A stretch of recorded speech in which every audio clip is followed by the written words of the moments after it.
Hello, welcome back, winners. My name is Michael, and welcome to episode 20 of the Outside Bet. We've had an amazing week with our podcast and all of our free bets, especially as all of our free bets this week have won. Today's podcast, of course, gets you another free bet. This time it will be from the Saturday slate in the Championship kickoff around lunchtime. Please like and subscribe. Please comment on the YouTube video. Any questions you've got will be answered next week. Sorry about the hat. Sorry about the glasses. It's absolutely hammering it down with rain and it's freezing. Who ever thought of starting a bet called the Outside, a podcast called the Outside Bet? If you want to feel sorry for me and leave us a 5-star review on the audio pod, you can do so also. Just to say that all of the leans were given out yesterday, so that was a bit of a bonus because they weren't given out to the patrons. They were given out to everyone on yesterday, episode 19, as well as was a bet in tonight's championship game.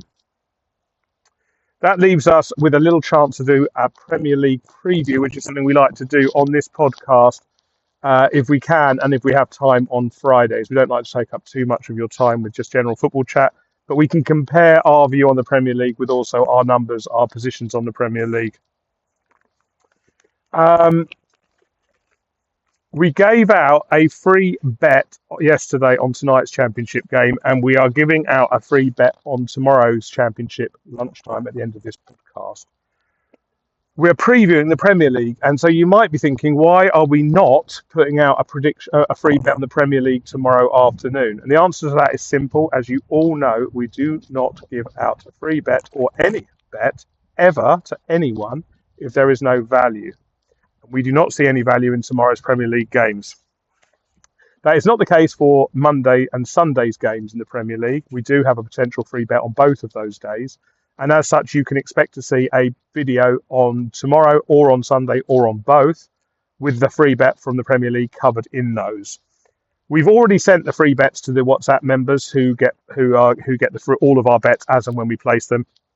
And we've already sent our data sheets with our exact score predictions, our total goal predictions for all of our top 5 leagues to our patrons.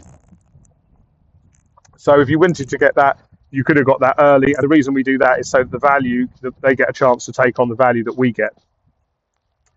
A more detailed look at the Premier League, which is something you guys always ask for, and so we thought we'd start giving out on Fridays. We can't give out all of our bets, all of our leans, because people pay us for those. But we can tell you where we're at with the games, and you can sort of guess if there's value out there or not. I've got the Premier League data sheet in front of me, so I'm slightly looking down at that. Now, the Premier League data sheet has been sent out to our patrons, as I said. We produce one of these for every league we cover, and we introduce more leagues all of the time. And so they are a very useful fillip to go through. If you've got one in your hand, you can look at the prices all the bookies are charging and see if you can find 1 goal, half a goal, 3 goals, whatever you need's worth of value to make a bet. It's how we produce our leans and everything else that goes with it. So if we go down the fixtures, for Chelsea-Everton, we see a 3/4 of a goal advantage to Chelsea here. Cole Palmer's back. There's no value at the bookmakers because they broadly agree with us. If you wanted to have a bet on Everton, you could obviously get value, but of course you have to find a model that you think will win, and I haven't got one.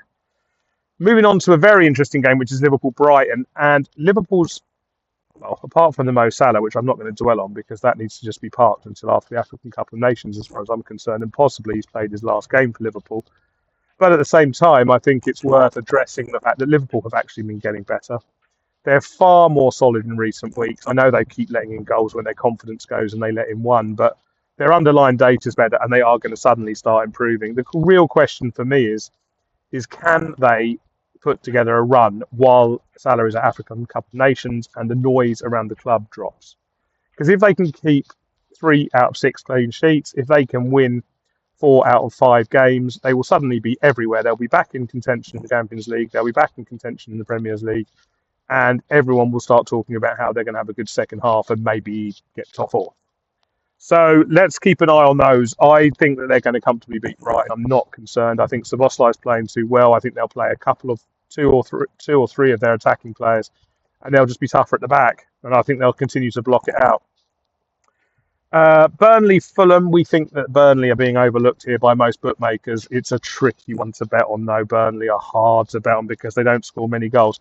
However, neither do Fulham. And if you can get a clear goal advantage in a handicap on Burnley, that looks quite good at home in any Premier League game. We have Palace to beat City in our models. I know that is risky, and without Munoz, I don't really like betting against City here anyway. City have got Haaland, City have got Foden, and City are on a run. We think that Palace will win by a small amount, but I wouldn't bet on that. I mean, it's too difficult to make any money on, and we don't know how tired Palace are either. Mateta looks way off form, even if Nketiah's coming through a little bit to replace the Munoz attacking threat. Likewise, with staying away from Sunderland, Newcastle, I think that's a fairly obvious one to stay away from. Derbies are a graveyard for predictors and gamblers. I would suggest that you could have anything from what, 2-0 win to Newcastle to a 3-0 win to Newcastle and every score in between.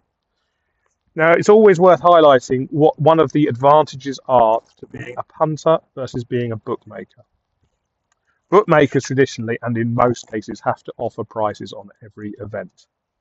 That is a major disadvantage when looked at from a punter's eyes who do not have to bet on every event. One of the most valuable things a punter can do is just swerve an event. In this case, Sunderland versus Newcastle. Swerve it. There are other things to bet on. There are other ways to make money. Just watch the game. It should be very enjoyable. Sunderland could upset the apple cart. Newcastle could continue their dominance, and Bruno could be the god that he always is. Who knows? I don't. That's why I'm not betting on them. Moving on, we got Forest strong favourites against Spurs. I don't think Spurs' result last week was anything other than a one-off at the moment. It could be the start of things to come, but they don't look like they've got enough in attack. And Forest look very, very good under their new management. And I think at home they'll have too much for Spurs. West Ham Villa, very hard to call. You know, that's a difficult one for the model. Villa need to win that. You know, you don't beat Arsenal and start talking about titles and then drop points against a poor West Ham. However, West Ham Villa could be a tough game to call, and that's why it's not much value for us, as opposed to the next game where Brentford look way too strong for Leeds. And I have to say, some of the bookies, I think, seem to see it that way. Anyway, more to come on that later in the weekend. And likewise, we're looking to see if any value builds on the Man United book against Bournemouth on Monday night, the last game before AFCON. I think that Man United are going to win that by 2 clear goals at least. So let's just wait and see how the book sets up, whether the value gets eroded, how it looks.